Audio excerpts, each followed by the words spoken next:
وَإِذَا تُتْلَى عَلَيْهِمْ آيَاتُنَا بَيِّنَاتٍ مَا كَانَ حُجَّتَهُمْ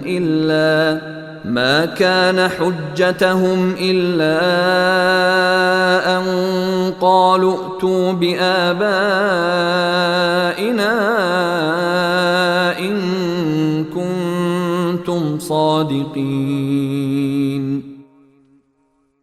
اور جب ہماری آیتیں پوری وضاحت کے ساتھ ان کو پڑھ کر سنائی جاتی ہیں تو یہ کہنے کے سوا ان کی کوئی دلیل نہیں ہوتی کہ اگر تم سچے ہو تو ہمارے باپ دادوں کو زندہ کر کے لے آؤ۔ قُلِ اللَّهُ يُحْيِيكُمْ ثُمَّ يُمِيتُكُمْ ثُمَّ يَجْمَعُكُمْ إِلَى يَوْمِ الْقِيَامَةِ لَا رَيْبَ فِيهِ وَلَكِنَّ أَكْثَرَ النَّاسِ لَا يَعْلَمُونَ۔